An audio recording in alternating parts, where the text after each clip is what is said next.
16-ാം തീയതിയായിരുന്നു എക്സാമിൻ്റെ റിസൾട്ട് വരുന്നത്. ഏകദേശം ഉച്ചയോട് കൂടിയിട്ട് റിസൾട്ട് വരുമെന്ന് ഏറെക്കുറെ എല്ലാ ടെലിഗ്രാം ഗ്രൂപ്പുകളിലും ഇങ്ങനെ റൂമേഴ്സ് പരക്കുന്നുണ്ടായിരുന്നു. അപ്പം ഓരോ നിമിഷം കഴിയുന്തോറും എൻ്റെ ഹൃദയമിടിപ്പ് ഇങ്ങനെ കൂടിക്കൊന്നു. അപ്പം അത് കാരണത്താൽ ഞാൻ ആ ഒരു സമയത്ത് ഞാൻ രാവിലത്തെ ഭക്ഷണം ഞാൻ മറന്നുപോയിരുന്നു. എൻ്റെ സുഹൃത്ത് എനിക്കത് ഓർഡർ ചെയ്ത് തന്നു, സ്വിഗ്ഗിയിൽ അത് ഓർഡർ ചെയ്ത് തന്നു. ഞാനതങ്ങനെ കഴിച്ചു. മസാല ദോശയായിരുന്നു ഓർഡർ ചെയ്ത് തന്നു. അങ്ങനെ മസാല ദോശ കഴിച്ചു കൊണ്ടിരിക്കുന്ന സമയം ഏകദേശം ഒരു 1:15 ഒരു 1:20 ഞാൻ ആദ്യത്തെ അത് ഉച്ചഭക്ഷണം രാവിലത്തെ ഭക്ഷണമാണ് ഞാൻ 1:20 കഴിക്കുന്നത്. ആ സമയത്ത് പെട്ടെന്നൊരു നോട്ടിഫിക്കേഷൻ വന്നു. റിസൾട്ടായിരുന്നു അത്. ഗ്രൂപ്പിലാണ്, CSM അപ്ഡേറ്റ് എന്ന് പറഞ്ഞൊരു ഗ്രൂപ്പിലാണത് റിസൾട്ട് വരുന്നത്. ഞാൻ പെട്ടെന്ന് തന്നെ നോക്കി. ഞാനൊരു 2-3 മിനിറ്റ് കഴിഞ്ഞിട്ടാണ് ഞാൻ അറിയുന്നത്. പെട്ടെന്ന് റിസൾട്ട് എടുത്തിട്ട് ആദ്യത്തെ അക്ഷരം എഫ് അടിക്കുന്നു. കാരണം അബ്ദുൽ എന്നുള്ള പല പേരുകളും പല ആൾക്കാർക്കും ഉണ്ടാവുമല്ലോ എന്നുള്ള വെച്ചാൽ ഞാൻ എഫ് അടിക്കുന്നു. എഫ് അടിക്കുമ്പോൾ ഒരു 10-15 സെർച്ച് റിസൾട്ട് കാണിക്കുന്നു. വീണ്ടും അടിക്കുന്ന സമയത്ത് അതൊരു 7ലേക്ക് കുറയുന്നു, 7-5 ആയിട്ട് കുറയുന്നു. പിന്നെ എസ് അടിക്കുന്ന സമയത്ത് അത് വീണ്ടും 1 ആയിട്ട് കുറയുന്നു. അപ്പോൾ എനിക്ക് പേടിയായി, ഇത് ഞാൻ തന്നെയാണോ അത് മറ്റാരെങ്കിലും ആണോ എന്ന് ഭയങ്കര പേടിയുണ്ടായി. പിന്നെ ഞാൻ വീണ്ടും അടിച്ച് അടിച്ചപ്പോഴാണ് എനിക്ക് സമാധാനമായത്. അപ്പോൾ എൻ്റെ പേര് അതിലുണ്ടെന്ന് എനിക്ക് മനസ്സിലായി. ഫസൽ എന്ന് അടിച്ച സമയത്ത് എൻ്റെ പേര് അതിലുണ്ടെന്ന് മനസ്സിലായി.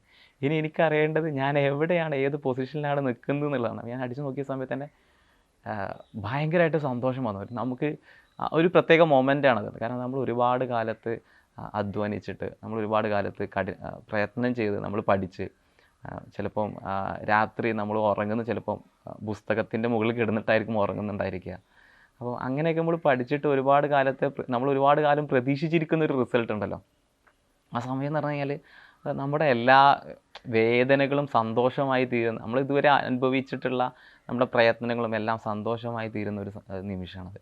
ഭയങ്കരമായിട്ട് ഹാപ്പിനെസ് തോന്നി. ഉടനെ തന്നെ ഞാൻ വാപ്പാനെയും ഉമ്മാനെയും അതുപോലെ തന്നെ പ്രിയപ്പെട്ടവരെല്ലാവരെയും ഞാൻ വിളിച്ചു. ഭയങ്കര ആ മൊമെൻറ്റ് നമ്മൾ ചിലപ്പോൾ ചില സമയത്ത് നമ്മളെക്കാളും കൂടുതൽ സന്തോഷം ഉണ്ടാവുക നമ്മുടെ പ്രിയപ്പെട്ടവർക്കായിരിക്കും എന്നുള്ള ആ സമയത്ത് ഞാൻ തിരിച്ചറിയാം. കാരണം അവരാണ് നമ്മളെ കൂടുതൽ പ്രതീക്ഷിക്കുന്നതൊക്കെ. ആ സമയത്ത് എനിക്ക് ആ മൊമെൻറ്റ് ഭയങ്കര ഒരു ചെറിഷ്ട മൊമെൻ്റായിരുന്നു. ഭയങ്കരമായിട്ട് സന്തോഷം തോന്നിയൊരു മൊമെൻറ്റ്. അപ്പം ഈ ഒരു ജേണിയിലേക്ക് ഇപ്പം ഞാൻ എത്തുന്നത് ഒരു 3 ഇൻ്റർവ്യൂ ശേഷം, എൻ്റെ 3ാമത്തെ ഇൻ്റർവ്യൂവിലാണ് ഞാൻ ഈ റിസൾട്ടിലേക്ക് എത്തുന്നത്. അപ്പോൾ എൻ്റെ ജേണി തുടങ്ങുന്നത് 10ാം ക്ലാസ് ഞാൻ എക്സാം കഴിഞ്ഞ ഉടനെ എൻ്റെ അധ്യാപകർ, അന്നത്തെ ഷക്കീർ സാർ അടക്കമുള്ള കുറച്ച് അധ്യാപകർ വരികയും എന്നോട് ചോദിച്ചു. ഞാൻ സ്കൂളിൽ അന്ന് ഫുൾ A+ ആയിരുന്നു. സ്കൂളിൽ ആദ്യത്തെ ഫുൾ A+ ആയിരുന്നു എനിക്കുണ്ടായിരുന്നത്. അപ്പോൾ അതുകൊണ്ട് തന്നെ എല്ലാവരും വന്ന് ചോദിക്കുമല്ലോ, അടുത്ത് എന്താ എടുക്കാൻ പോകുന്നത്, സയൻസ് സ്ട്രീം എടുക്കണോ ഹ്യൂമാനിറ്റീസ് സ്ട്രീം എടുക്കണോ എന്ന് ചോദിക്കും. അപ്പോൾ എന്നോട് വന്ന് ചോദിച്ചു, നിനക്ക് എന്താണ് ആഗ്രഹം, ഡോക്ടർ ആവാനാണോ ആഗ്രഹം, എഞ്ചിനീയർ ആവാനാണോ ആഗ്രഹം, അല്ലെങ്കിൽ എന്തെങ്കിലും ആഗ്രഹം ഉണ്ടായിരുന്നു? അപ്പോൾ കുട്ടിക്കാലത്ത് പോലെ നമ്മളെ ആഗ്രഹങ്ങൾ പലതും ആയിരിക്കും. ചിലപ്പം ഒരു ക്ലാസ്സിൽ അല്ലെങ്കിൽ ഒരാഴ്ചയിലെ ആഗ്രഹമായിരിക്കും പിറ്റത്തെ ആഴ്ചയിലെ ആഗ്രഹം ഉണ്ടാകുന്നത്. ചില സമയത്ത് നമ്മൾ എന്ത് ചെയ്യും, ഫ്ലൈറ്റിൽ പൈലറ്റ് ആവണമെന്ന് ആഗ്രഹിക്കും. അങ്ങനെ പല ആഗ്രഹങ്ങളുണ്ടെങ്കിൽ പ്രത്യേകിച്ചൊരു ആഗ്രഹമൊന്നും 10ാം ക്ലാസ് വരെ ഉണ്ടായിരുന്നില്ല. അപ്പോൾ ഞാൻ പറഞ്ഞു, 10ാം ക്ലാസ്സിന് ശേഷം പറഞ്ഞു MBBS ആവണമെന്ന് എനിക്ക് ആഗ്രഹമില്ല. കാരണം നമ്മുടെ ജീവിതകാലം മുഴുവൻ നമ്മളൊരു റൂമിൻ്റെ ഉള്ളിൽ, അതിന് മോശമാക്കിയിട്ട് പറയല്ല, ജീവിതകാലം മുഴുവൻ നമ്മളൊരു റൂമിൻ്റെ ഉള്ളിൽ നമ്മളിങ്ങനെ പരിചരിക്കുന്നതാവുമ്പോൾ നമ്മളൊരു പ്രത്യേകമായിട്ട് നമ്മൾ സൊസൈറ്റിയുമായിട്ട് ലിങ്ക് ചെയ്യുന്നുണ്ട്. എങ്കിൽ പോലും ഒരു ആക്റ്റീവായിട്ടുള്ള എൻഗേജ്മെൻറ്റിലേക്ക് അന്ന് പോകുന്നു. ഞാൻ ആക്റ്റീവായിട്ട് എൻഗേജ്മെൻറ്റ് ഒന്നും പറഞ്ഞിട്ടില്ല. അങ്ങനെ അതിനോട് താല്പര്യമില്ല എന്ന് പറയും. പിന്നെ രണ്ടാമത് ചോദിച്ചാൽ എന്നോട് എഞ്ചിനീയർ ആവണമെന്ന് ചോദിച്ചു. അപ്പോൾ എഞ്ചിനീയർ ആവണം അതിനോടും വലിയ താല്പര്യമില്ല എന്ന് പറഞ്ഞു. അപ്പോഴാണ് എനിക്ക് ആദ്യമായിട്ട് പറഞ്ഞു തരുന്നത് സിവിൽ സർവീസ് എന്നൊരു എക്സാം ഉണ്ട്. ആ എക്സാം പാസ്സായി കഴിഞ്ഞാൽ നമുക്ക് എന്താവാൻ പറ്റും, പല പോസ്റ്റുകളും കിട്ടും. കളക്ടർ ആവാൻ പറ്റും. അപ്പോൾ നമുക്കന്ന് കിട്ടുന്ന നമുക്ക് അറിയുന്ന ഒരു ഏരിയ എന്ന് പറഞ്ഞാൽ കളക്ടർ ആവുക എന്നുള്ളത് മാത്രമേ അറിയൂ. അതിന് IAS കാരനാവണമെന്നോ IPS കാരനാവണമെന്നോ IFS കാരനാവണമെന്നോ ഒന്നും നമുക്ക് അറിയില്ല. അപ്പോൾ ഞാൻ സാറിന് ചോദിച്ചു, അപ്പോൾ അതിന് നല്ല പറ്റിയ കോച്ചിങ് കിട്ടുന്ന സ്ഥലം എവിടെയായിരിക്കും ഉണ്ടായിരിക്കുക എന്ന് വെച്ചു. അപ്പോൾ എന്നോട് പറഞ്ഞു, അതിന് പറ്റിയൊരു സ്ഥലം ഇപ്പോൾ നമ്മുടെ മലബാറിലുള്ളത് മർക്കസിലാണുള്ളത്. അപ്പം അവിടെ പോയി പഠിച്ചു കഴിഞ്ഞാൽ നന്നായിരിക്കും എന്ന് പറഞ്ഞു. അങ്ങനെയാണ് എന്നെ ഇവർ മർക്കസിൽ കൊണ്ടുപോയിട്ട് ചേർക്കുന്നത്. പിന്നെ മർക്കസിലൊരു ജീവിതം എന്ന് പറഞ്ഞു കഴിഞ്ഞാൽ ഭയങ്കര രസകരമായ ചങ്ങാതി. കാരണം അവിടെ ഉണ്ടാകുന്ന കൂട്ടുകാരുമാർ 25 കൂട്ടുകാരാണ് എനിക്ക് അവിടെ ഉണ്ടായിരുന്നത്. ആ 25 കൂട്ടുകാരും ഒന്നിനൊന്ന് മെച്ചപ്പെട്ട ആൾക്കാരായിരുന്നു. അവർ ഓരോരുത്തരും വായിക്കുന്നവരും എഴുതുന്നവരും അതുപോലെ തന്നെ പ്രസംഗിക്കുന്നവരൊക്കെ ആയിരുന്നു. അപ്പോൾ അവിടെ എന്നിലുണ്ടാക്കിയൊരു സ്വാധീനം എന്ന് പറഞ്ഞു കഴിഞ്ഞാൽ എങ്ങനെയാണ് നമ്മൾ ചിന്തിക്കേണ്ടത്, എങ്ങനെയാണ് നമ്മൾ സമൂഹത്തിന് എങ്ങനെയാണ് സേവനം ചെയ്തു കൊടുക്കേണ്ടത്, അവിടുത്തെ ഇപ്പോൾ സിവിൽ സർവീസ് എക്സാമിൻ്റെ ഈ കോച്ചിങ്ങിലേക്ക് പറയുന്ന സമയത്ത് ഞങ്ങൾ അന്ന് വിളിച്ചിരുന്ന 8 വീട്ടിൽ പിള്ളമാരെന്ന് വെച്ചാൽ ഒരു ഹിസ്റ്റോറിക്കൽ ക്യാരക്ടേഴ്സാണ് 8 വീട്ടിൽ പിള്ളമാർ. 8 പേരായിരുന്നു അത് സിവിൽ സർവീസിന് വേണ്ടിയിട്ട് ട്രൈ ചെയ്തുകൊണ്ടിരുന്നത്. അപ്പം 8 വീട്ടിൽ ഇവർ പലരും പല മേഖലകളിലാണുള്ളത്. പലരും PhD ചെയ്യുന്നവരുണ്ട്, സെൻട്രൽ യൂണിവേഴ്സിറ്റിയിൽ PhD ചെയ്യുന്നവരുണ്ട്, പുറത്ത് യൂണിവേഴ്സിറ്റികളിൽ PhD ചെയ്യുന്നവരുണ്ട് ഇപ്പോൾ കറൻ്റ്ലി അവർ. അപ്പോൾ ഇവരായിരുന്നു അന്നത്തെ ഒരു കൂട്ടുകെട്ടുന്നത്. അപ്പോൾ ഇവർക്കിങ്ങനെ പരസ്പരം പ്രചോദിപ്പിച്ചുകൊണ്ടേ ഇരുന്ന് വായിക്കാൻ. അപ്പം അന്ന് ഞങ്ങൾ അതൊരു പ്രത്യേകത എന്ന് വെച്ച് കഴിഞ്ഞാൽ അവിടുത്തെ ഒരു ഇപ്പോൾ മർക്കസിലൊരു പ്രത്യേകത എന്താണെന്ന് വെച്ച് കഴിഞ്ഞാൽ വായിക്കാൻ വേണ്ടിയിട്ട് മത്സരമായിരുന്നു. അപ്പോൾ നമ്മൾ പല ക്യാമ്പസുകളും കാണാത്തൊരു പ്രത്യേകത എന്ന് വെച്ച് കഴിഞ്ഞാൽ നമ്മൾ പലപ്പോഴും സമയങ്ങൾ അനാവശ്യ കാര്യങ്ങളെന്ന് ഞാൻ പറയുന്നില്ല, മറ്റു പല കാര്യങ്ങളിലും നമ്മൾ എന്ത് ചെയ്യാറുണ്ട്, ചിലവഴിക്കാറുണ്ട്. പക്ഷേ ഇവിടുത്തെ ഒരു പ്രത്യേകത ഞാൻ കണ്ടത് അവിടുന്ന് ഓരോരുത്തരും മത്സരിച്ചത് എത്ര പുസ്തകം എത്ര ദിവസം കൊണ്ട് വായിച്ച് തീർക്കും എന്നുള്ളത്. അപ്പോൾ ആ സമയത്ത് ഇതൊരു വാശിയായിട്ടൊക്കെ തീരാറുണ്ട്. ചില സമയത്ത് പുസ്തകങ്ങൾ വായിച്ച് തീരുന്നില്ലേ. അങ്ങനെ ആ സമയത്ത് ഒരുപാട് പുസ്തകങ്ങൾ ഞങ്ങൾ വായിച്ച് തീർത്തു. അപ്പം അന്ന് കൂട്ടുകാർക്കിടയിൽ എന്ത് ചെയ്യും, ഒരു പുസ്തകം ഇത്ര ദിവസം തരുള്ളൂ എന്ന് പറയും. പുതിയൊരു പുസ്തകം വന്നു കഴിഞ്ഞാൽ 2 ദിവസം കൊണ്ട് വായിച്ച് തീർക്കണം എന്നൊക്കെ പറയും. അപ്പോൾ ഇതൊരു ഭയങ്കര രസകരമായിട്ടാണ് അവിടെ കടന്നു പോയത്. അപ്പോൾ അവിടെ ഈ ചർച്ചകൾ നമ്മൾ ആക്റ്റീവായിട്ട് പങ്കെടുക്കും. അവിടുത്തെ ക്യാമ്പസ് ഫെസ്റ്റ് ഉണ്ടായിരിക്കും. ക്യാമ്പസ് ഫെസ്റ്റിൽ നമ്മൾ വളരെ ആക്റ്റീവായിട്ട് പങ്കെടുക്കും. അത് ഭയങ്കരമായിട്ട് എന്നെ ഇൻഫ്ലുവൻസ് ചെയ്തു. അപ്പോൾ അതിനുശേഷം ഞാനിങ്ങനെ ഞാൻ +2 എടുത്തിരുന്നത് ഹ്യൂമാനിറ്റീസിലായിരുന്നു. അതുപോലെ തന്നെ ഞാൻ ഗ്രാജുവേഷനിലേക്ക് വന്ന സമയത്ത് ഞാൻ ഹിസ്റ്ററി ആയിരുന്നു എടുത്തത്. ചരിത്രത്തെക്കുറിച്ച് കുറച്ചും കൂടി ഇഷ്ടമായതുകൊണ്ട് ഞാനത് കൂടുതൽ പഠിക്കാമെന്ന് കരുതി. അങ്ങനെ ചരിത്രത്തിൽ ഞാൻ കാലിക്കറ്റ് യൂണിവേഴ്സിറ്റിയിൽ നിന്ന് ഗ്രാജുവേഷൻ ചെയ്യുകയായിരുന്നു. അപ്പം ഈ ചരിത്രത്തിൽ ഗ്രാജുവേഷൻ കഴിഞ്ഞതിന് ശേഷം എനിക്ക് തോന്നി നേരെ സിവിൽ സർവീസിലേക്ക് പോയാലോ എന്ന് തോന്നി. അപ്പോൾ ആ സമയത്താണ് അവരുള്ള ഒരു ഗുരുവന്തിര് വന്നിട്ട് പറയുന്നത്, നീ എന്ത് ചെയ്യരുത്, നേരെ സിവിൽ സർവീസ് എക്സാം എഴുതാൻ പോകരുത്, ഗ്രാജുവേഷൻ കഴിഞ്ഞിട്ട് നേരെ സിവിൽ സർവീസ് എക്സാം ചെയ്യാൻ പോകരുത്, ഒരു പോസ്റ്റ് ഗ്രാജുവേഷനെങ്കിലും എടുക്കണം എന്ന് പറഞ്ഞു. അങ്ങനെയാണ് ഞാൻ സെൻട്രൽ യൂണിവേഴ്സിറ്റീസിലുള്ള എൻട്രൻസ് എക്സാമുകൾ എഴുതുന്നത്.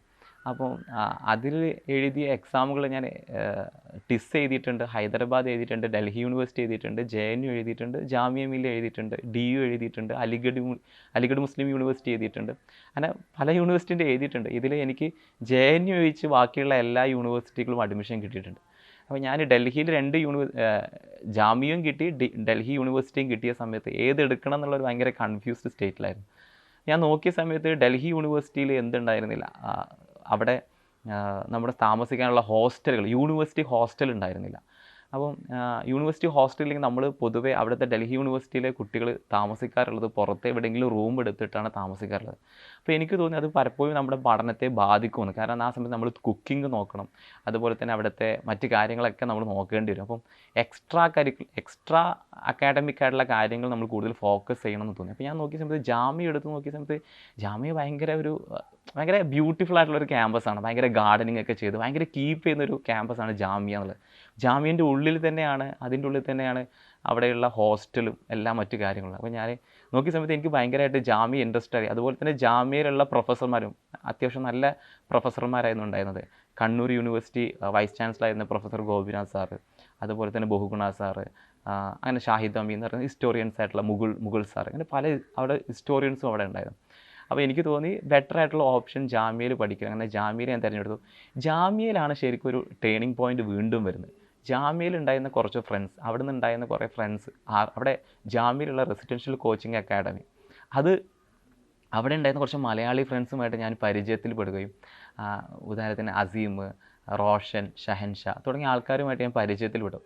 ഇവരാണ് ശരിക്ക് എങ്ങനെയാണ് പ്രിപ്പയർ ചെയ്യേണ്ടത് എന്നുള്ളത് വെച്ച് എനിക്ക് ധാരണ നൽകുന്നത്. അപ്പം ഈ ജാമ്യ RCAൻ്റെ ഒരു പ്രത്യേകത എന്താണെന്ന് ചോദിച്ചു കഴിഞ്ഞാൽ അവിടെ ഉറക്കമില്ലാത്ത ലൈബ്രറി ആണെന്നാണ് പറയാറുള്ളത്. കാരണം പല ആൾക്കാരും പഠിക്കുന്നത് പല ടൈമിലാണ് പഠിക്കുക. ചിലർ രാവിലെ 5 മണിക്ക് തുടങ്ങിയിട്ട് രാത്രി 12 മണി വരെ പഠിച്ചിട്ട് 5 മണിക്കൂർ കിടന്നുറങ്ങുന്ന അവസ്ഥ. ചിലർ നേരെ തിരിച്ചും, രാവിലെ 5 മണിക്ക് ഉറങ്ങിയിട്ട് രാവിലെ 10 മണി 12 മണി വരെ ഉറങ്ങിയിട്ട് പിന്നെ ഇരുന്ന് പഠിക്കുന്ന അവസ്ഥ. അങ്ങനെ ഒരു കംപ്ലീറ്റ് ഒരു ഡേ 24/7 വർക്ക് ചെയ്യുന്ന ഒരു ഏരിയ ആയിരുന്നു ഈ ജാമ്യയിലെ പഠനം കണ്ടപ്പോഴാണ് എനിക്ക് തോന്നിയത് എത്രമാത്രം പിള്ളേർ സീരിയസ് ആയിട്ടാണ് ഇതിന് പഠിക്കണമെന്ന് വെച്ചാൽ. അപ്പോൾ നമ്മൾ കൊടുക്കുന്ന ഒരു എഫേർട്ടിൻ്റെ നമ്മൾ എത്രമാത്രം കുറഞ്ഞ എഫേർട്ടാണ് അവിടെ കൊടുക്കുന്നത് എനിക്ക് അപ്പോഴാണ് മനസ്സിലാവുന്നത്. ഞാൻ ആ ജാമ്യയിൽ PG ചെയ്യുന്ന 2ാം വർഷം തന്നെ കരോൾ ബാഗ് ഒരു പ്രൈവറ്റ് കോച്ചിങ് സെൻറ്ററിലേക്ക് ഞാൻ അവിടെ കോച്ചിങ് എടുക്കുകയുണ്ടായി.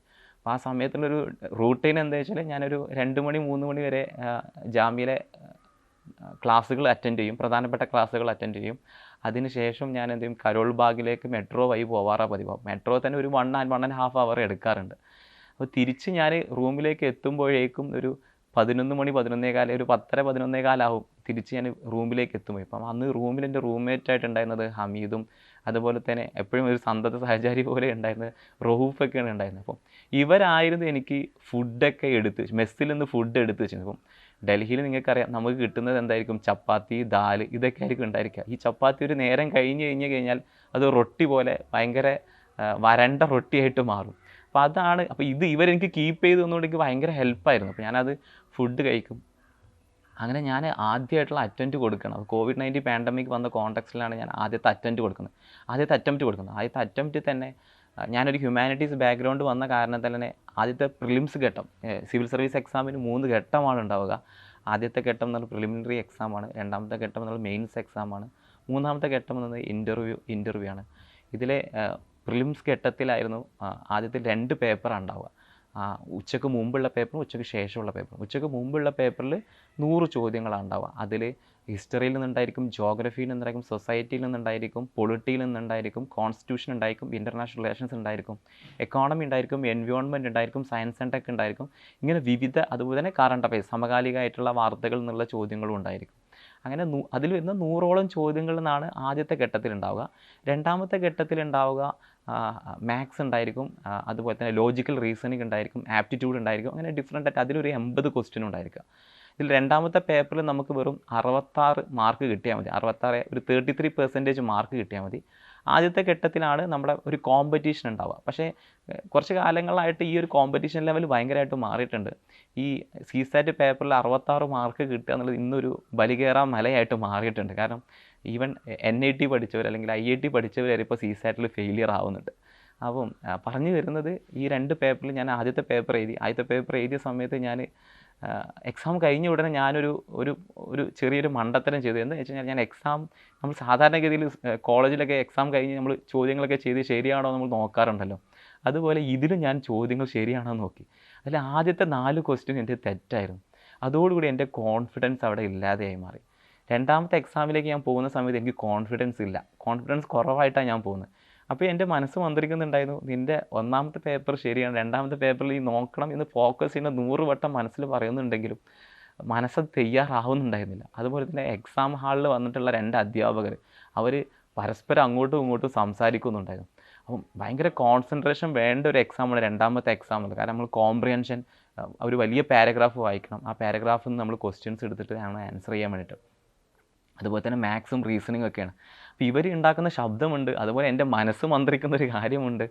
എല്ലാം കൂടി ആയ സമയത്ത് ഞാൻ അവസാനം എക്സാമൊക്കെ എഴുതി അവസാന സമയത്ത് നമ്മൾ കറക്കി കുത്തുന്ന ഒരു പരിപാടി ഉണ്ടല്ലോ, അത് ഞാൻ ബൈ ചാൻസ് ചെയ്തു പോയി പരിപാടിയാണ്. 3 എണ്ണം ഞാൻ ആവശ്യമില്ലാതെ ഇതായിരിക്കും ശരിയെന്ന് കരുതി കുത്തിപ്പോയി. അങ്ങനെ റിസൾട്ട് വന്ന സമയത്ത് എനിക്ക് ഒന്നാമത്തെ പേപ്പറിൽ 113 മാർക്ക്, ദാറ്റ് മീൻസ് കട്ട് ഓഫിനേക്കാൾ ഒരു 20-23 മാർക്ക് മുകളിലാണ് ഒന്നാമത്തെ പേപ്പറിൽ. രണ്ടാമത്തെ പേപ്പറിലാകട്ടെ 64.18 മാർക്കും, അഥവാ 66 മാർക്ക് കിട്ടിയത്.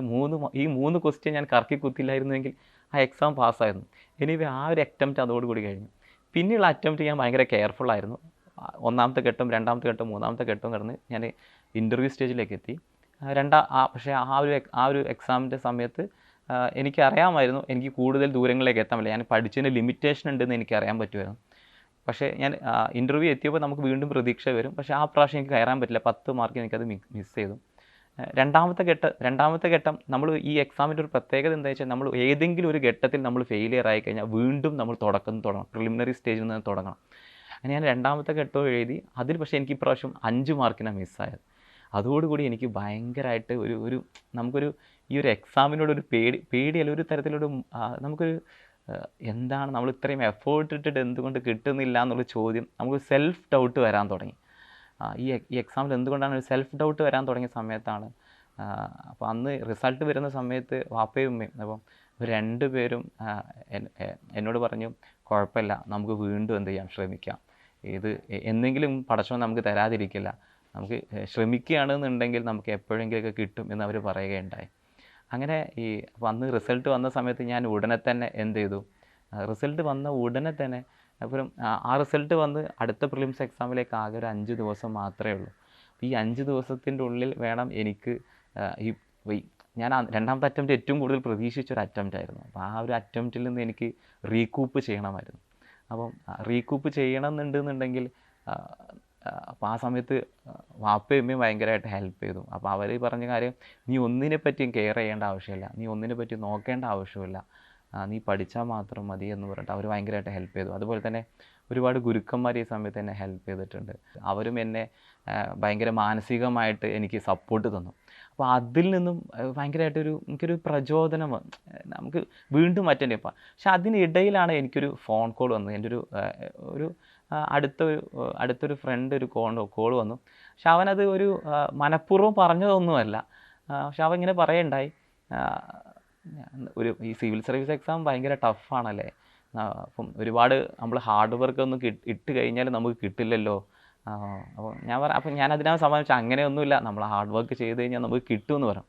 അപ്പോൾ അവൻ പറഞ്ഞു, അല്ല അങ്ങനെ നമുക്ക് പറയാൻ പറ്റുമോ, അപ്പോൾ അതിനൊരു എക്സാമ്പിളാണല്ലോ നീ എന്ന് പറഞ്ഞു. അപ്പോൾ എനിക്കത് സ്ട്രൈക്ക് ചെയ്ത് വേറെ രൂപത്തിലാണ് അതെനിക്ക് സ്ട്രൈക്ക് ചെയ്ത്.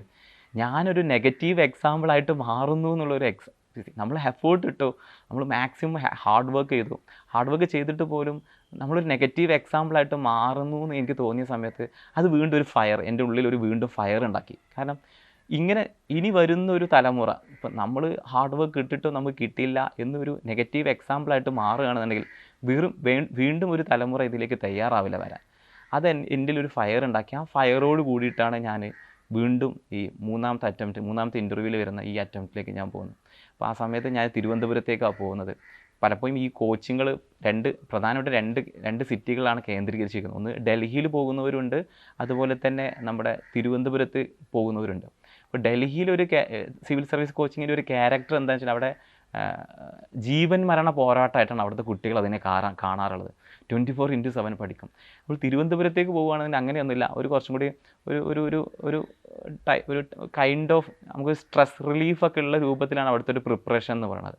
അപ്പം ഞാൻ തിരുവനന്തപുരത്തേക്ക് പോകുന്നു. അപ്പോൾ അവിടെയുള്ള കൂട്ടുകാർ എന്നെ സഹായിക്കണം. അപ്പോൾ അവർ 3 മാസത്തോളം ഇരുന്ന് പഠിച്ച സിവിൽ സർവീസിലെ പല പാഠങ്ങളും എനിക്ക് പഠിക്കാൻ പറ്റുന്നില്ല. ഒന്നാമത് നമ്മൾ പെട്ടെന്നൊരു പരാജയം ഏറ്റെടുത്ത് വീണ്ടും നമ്മൾ ആ പുസ്തകങ്ങൾ തുറക്കുന്ന സമയത്ത് നമുക്ക് ചില ബുക്കുകൾ തുറക്കുന്ന സമയത്ത് തന്നെ നമ്മൾ ഇനി ഒരിക്കലും ഈ പുസ്തകം ഇനി തുറക്കേണ്ടി വരില്ല എന്ന് വിചാരിച്ച് നമ്മൾ മടക്കി വെച്ച പല പുസ്തകങ്ങളും ഉണ്ടായിരിക്കും.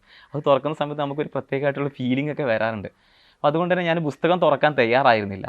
അപ്പോൾ ഈ കൂട്ടുകാരെന്ത് ചെയ്യും, അവർ പറഞ്ഞ കാര്യങ്ങൾ ഇങ്ങനെ റിവൈസ് ചെയ്ത് തരും. അപ്പോൾ ഞാനതിങ്ങനെ കേട്ടു.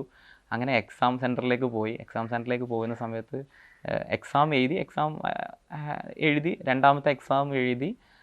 പക്ഷേ എനിക്ക് തോന്നിയില്ല, എനിക്കൊരു നോർമൽ പേപ്പറായിട്ടാണ് തോന്നിയത്. എക്സാം കഴിഞ്ഞ് ഞാൻ പുറത്തിറങ്ങുമ്പോഴാണ് എനിക്ക് മനസ്സിലാവുന്നത് അത് ഏറ്റവും ടഫസ്റ്റ് പേപ്പറായിരുന്നുള്ളത്. കാരണം എന്താണെന്ന് വെച്ച് കഴിഞ്ഞാൽ ഇപ്രാവശ്യത്തെ കട്ട് ഓഫ് എടുത്ത് നോക്കുക, 75 മാർക്കാണ് കട്ട് ഓഫ് എന്നുള്ളത്. 75 മാർക്ക് കട്ട് ഓഫ് എന്ന് പറഞ്ഞാൽ 200-ൽ 75 മാർക്ക് കിട്ടുക എന്ന് പറഞ്ഞാൽ നമ്മൾ എറൗണ്ട് ഒരു 38 ക്വസ്റ്റ്യൻസ് കറക്റ്റ് ചെയ്യുന്നത്. അപ്പം ഈ 13 ലക്ഷം ആൾക്കാർ അപ്ലൈ ചെയ്യുന്നതിൽ 38 ക്വസ്റ്റ്യൻ കറക്റ്റ് ചെയ്യാൻ പറ്റുന്നില്ല. ഒരു 12,80,000 സംതിങ് ആൾക്കാർക്ക് പറ്റുന്നില്ല എന്നുള്ളതാണ്. അപ്പോൾ അതാണ് അതിൻ്റെ ഒരു ടഫ്നെസ് എന്ന് പറയുന്നത്. അപ്പോൾ അത്രയും ടഫായിട്ടുള്ള പേപ്പറായിരുന്നു എനിക്ക് മനസ്സിലാവുന്നത് പുറത്തിറങ്ങിയതിന് ശേഷം. മേ ബി ഞാൻ ആ എക്സാം റിസൾട്ട് വന്നതിൻ്റെ ഷോക്കിൽ നിന്നതുകൊണ്ടായിരിക്കും ഇത് ഇത്ര ടഫാണെന്ന് എനിക്ക് മനസ്സിലാവാതിരുന്നത്. എനിവേ അത് നന്നായി, എനിക്ക് മനസ്സിലാവാതിരുന്നത് നന്നായി. അല്ലെങ്കിൽ നമ്മൾ ചിലപ്പം നമ്മളെ കോൺഫിഡൻസിനെ ബാധിച്ചേനെ. എക്സാം പാസ്സായി വീണ്ടും മെയിൻസ് എഴുതി, അങ്ങനെയാണ് ഇൻ്റർവ്യൂവിലേക്ക് എത്തുന്നത്. ഞാൻ പറഞ്ഞു വന്നത് 2 ക്യാരക്ടറാണുള്ളത്. ഡൽഹിക്കും തിരുവനന്തപുരത്തിനും 2 ക്യാരക്ടറാണുള്ളത്. അപ്പോൾ അവിടെ എനിക്കൊരു വലിയൊരു സൗഹൃദ വലയം ഉണ്ടായി, വളരെ ക്വാളിറ്റേറ്റീവ് ആയിട്ടുള്ളൊരു സൗഹൃദ വലയുണ്ട്. പലപ്പോഴും നമ്മുടെ ഉള്ള ഗുരുക്കന്മാർ പറയാറുണ്ട്, നിങ്ങളെപ്പോഴും ഒരു 5 പേരുടെ നിങ്ങളുടെ ചുറ്റുമുള്ള ആൾക്കാരുടെ ആവറേജ് ആണെന്ന് പറയാറുണ്ട്. അപ്പം നമ്മളെപ്പോഴും ഒരു ആവറേജാണ് വരിക. അപ്പം എനിക്ക് മനസ്സിലാവുന്നത് എന്നേക്കാളും കഴിവുള്ളവരായിരുന്നു എൻ്റെ കൂട്ടത്തിലുള്ള എൻ്റെ സുഹൃത്തുക്കൾ എന്ന് പറയുന്നത്. അപ്പം ഞാൻ അവരിൽ നിന്നാണ് പലപ്പോഴും ഇങ്ങനെ ലേൺ ചെയ്തുകൊണ്ടേയിരുന്നത്. അപ്പം അന്ന് ഞങ്ങളൊരു ഗ്രൂപ്പ് ഉണ്ടായിരുന്നു, 1 ഹവർ ഗ്രൂപ്പ് എന്നാണ് പറയാം. 1.5 ഹവർ ഗ്രൂപ്പ് എന്ന് പറഞ്ഞാൽ ഞങ്ങൾ 1.5 മണിക്കൂർ എല്ലാ ദിവസവും ആൻസർ ചെയ്തു. മെയിൻസിന് വേണ്ടിയിട്ട് എല്ലാ ദിവസവും ആൻസർ ചെയ്യുന്ന രൂപത്തിലാണ് ആ ഗ്രൂപ്പ് ഉണ്ടായിരുന്നത്. അപ്പോൾ ആ ഗ്രൂപ്പിൽ നിന്ന് അവർ ഇടയ്ക്കിടയ്ക്ക് നമുക്ക് ഇൻപുട്ട് തന്നുകൊണ്ടിരിക്കും. അങ്ങനെ നമ്മൾ നിരന്തരമായിട്ട് ട്രൈ ചെയ്ത് ഹാർഡ് വർക്ക് ചെയ്തിട്ടാണ് നമ്മൾ ആൻസർ റൈറ്റിംഗ് ഇമ്പ്രൂവ് ചെയ്യേണ്ടത്. അങ്ങനെ ആൻസർ റൈറ്റിംഗ് ഇമ്പ്രൂവ് ചെയ്തു. അതുപോലെ തന്നെ അന്നുണ്ടായിരുന്ന വേറൊരു കൂട്ടുകാരനായിരുന്നു അസീം, അവൻ എനിക്ക് ഓപ്ഷണലിന് വേണ്ടിയിട്ട് ഭയങ്കരമായിട്ട് ഹെൽപ്പ് ചെയ്തു. അങ്ങനെ ഇവരെല്ലാവരും കൂടി ഹെൽപ്പ് ചെയ്ത് ഞാൻ മെയിൻസ് എക്സാം എഴുതി. മെയിൻസ് എക്സാമിൻ്റെ ഒരു പ്രത്യേകത എന്ന് വെച്ച് കഴിഞ്ഞാൽ 9 പരീക്ഷയാണ് ഉണ്ടാവുക. നമ്മൾ ഒരു ഒന്നര ആഴ്ച നീളുന്ന ഒരു 9 പരീക്ഷകളുണ്ടാവും. 2 ഹവർ വെച്ചിട്ടുള്ള 9 പരീക്ഷ ഉണ്ടായിരിക്കും. ആ 9 പരീക്ഷ നമ്മൾ എഴുത്തിലൂടെയാണ്, നമ്മൾ സബ്ജക്റ്റീവാണത്. അപ്പം ആൻസർ ചെയ്യണം. അവസാനത്തെ പരീക്ഷയായിരുന്നു ഓപ്ഷണൽ എക്സാം. ഓപ്ഷണൽ എക്സാം ഒന്നാമത്തെ എക്സാം കഴിയുമ്പോൾ എനിക്ക് അത്ര സാറ്റിസ്ഫൈഡ് ആയിരുന്നില്ല. അപ്പോൾ ഞാൻ ഭയങ്കരമായിട്ട്, കാരണം നമ്മൾ ഭയങ്കര എഫേർട്ട് ഇട്ടിട്ട് ചെയ്ത കാര്യം, അപ്പോൾ അത് ഒന്നാമത്തെ എനിക്ക് സാറ്റിസ്ഫൈഡ് ആയിരുന്നില്ല.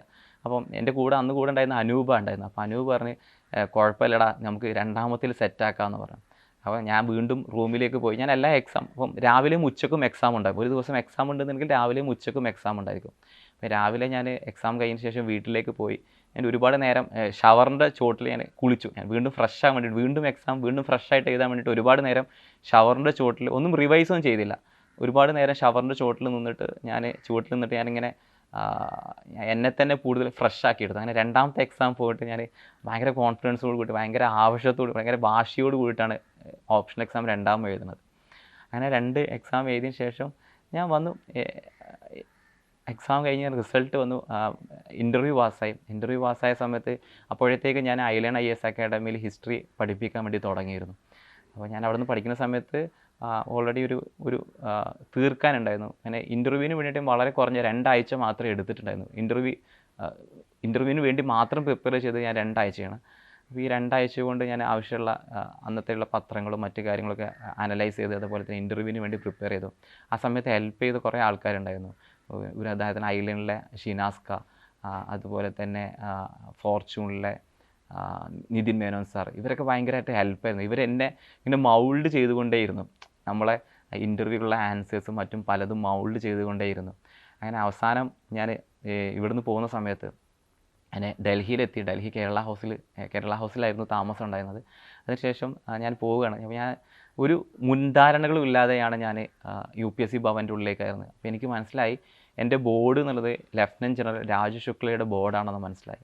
അങ്ങനെ ബോർഡിലേക്ക് കയറിയ സമയത്തിന് പെട്ടെന്ന് തന്നെ ചോദ്യം വന്നത്, നിങ്ങൾ ഹിസ്റ്ററി ബാക്ക്ഗ്രൗണ്ട് ആണല്ലേ എന്ന് ചോദിച്ചു. അപ്പോൾ ഞാൻ പറഞ്ഞു യെസ് സാർ, ഞാൻ ഹിസ്റ്ററി ബാക്ക്ഗ്രൗണ്ടിൽ നിന്നാണ് വരുന്നത്. നിങ്ങളാണ് ഗ്രാജുവേഷനിലും പോസ്റ്റ് ഗ്രാജുവേഷനിലും ഹിസ്റ്ററി ആണല്ലേ, എങ്കിൽ നിങ്ങൾ പറയാമോ എന്താണ് ആർട്ടിഫിഷ്യൽ ഇൻ്റലിജൻസും ഹിസ്റ്ററിയും തമ്മിലുള്ള ബന്ധം എന്താണെന്ന് ചോദിച്ചു. ഭയങ്കര 2 ദ്വന്ദ്ങ്ങൾ കിടക്കുന്ന കാര്യങ്ങളാണ് അവർ പെട്ടെന്ന് ചോദിക്കുന്നുണ്ട്. ഞാൻ ഭയങ്കര ക്രിയേറ്റീവായിട്ടുള്ള ആൻസർ പറഞ്ഞു. ടെക്നോളജി എന്ന് പറയുന്നത് ഭയങ്കര ന്യൂട്രലായിട്ടുള്ളൊരു കാര്യമാണ്, ഹ്യൂമാനിറ്റിക്ക് വേണ്ടി നമ്മൾ പ്രോഗ്രസീവായിട്ട് യൂസ് ചെയ്യാൻ പറ്റുന്ന കാര്യമാണെന്ന് പറഞ്ഞിട്ട് ഭയങ്കര ഒരു ആൻസർ പറഞ്ഞു. അതുപോലെ തന്നെ പിന്നെ പുള്ളി ക്വസ്റ്റ്യൻസൊക്കെ തുറന്നു. അങ്ങനെ ഓരോരുത്തരായിട്ട് ക്വസ്റ്റ്യൻസൊക്കെ വന്നു. അവസാനം എനിക്ക് ഒരു ക്വസ്റ്റ്യൻ കിട്ടി. നമുക്ക് കുറച്ചുകൂടി പലപ്പോഴും UPSC ബോർഡ് മെമ്പേഴ്സ് നമുക്ക് അവരെ ഇമ്പ്രസ് ചെയ്യിക്കാൻ, അല്ലെങ്കിൽ നമുക്ക് നല്ല ആൻസർ പറയാൻ വേണ്ടി ഏതെങ്കിലും ഒരു ക്വസ്റ്റ്യൻ സെറ്റ് ചെയ്ത് വെക്കാറുണ്ട്. അതുപോലെ ചോദിച്ചൊരു ക്വസ്റ്റ്യൻ ആയിരുന്നു, എന്താണ് the essence of the preamble of Indian constitution എന്താണെന്ന് ചോദിച്ചു എന്നോട്.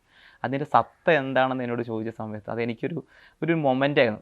ആ മൊമെൻ്റ് എനിക്ക് മനസ്സിലാകാൻ പറ്റുമായിരുന്നു, ഇത് എനിക്ക് 6 അടിക്കാനുള്ള ഒരു ബോളാണെന്ന് എനിക്ക് തോന്നി. അപ്പോൾ ആ സമയത്ത് ഞാൻ ഇതുവരെ പഠിച്ചപ്പം മർക്കസിലാവുന്ന സമയത്തായാലും തൈലീമിലാണെങ്കിലും അല്ലെങ്കിൽ നമ്മുടെ ജാമ്യ മില്ലയിൽ പഠിക്കുന്ന സമയത്ത് അവിടെ ഒരുപാട് ഇനീഷ്യേറ്റീവ്സ് ഉണ്ടായിരുന്നു. അവിടെയൊക്കെ പഠിച്ച് നമ്മൾ ആ പ്രസംഗ പാഠവും നമ്മൾ ആ ക്രിയേറ്റിവിറ്റിയൊക്കെ ഉണ്ടല്ലോ, അതെല്ലാം യൂസ് ചെയ്തുകൊണ്ട് ഞാൻ അവിടെ ആൻസർ പറഞ്ഞു. ഭയങ്കര എനിക്ക് തന്നെ ഇപ്പോൾ നമ്മൾ പലപ്പോഴും നമ്മുടെ ആൻസറിൽ സാറ്റിസ്ഫാക്ഷൻ തോന്നാറില്ല, പക്ഷേ ഈ ആൻസർ എനിക്ക് ഭയങ്കര സാറ്റിസ്ഫൈഡ് ആയിരുന്നു.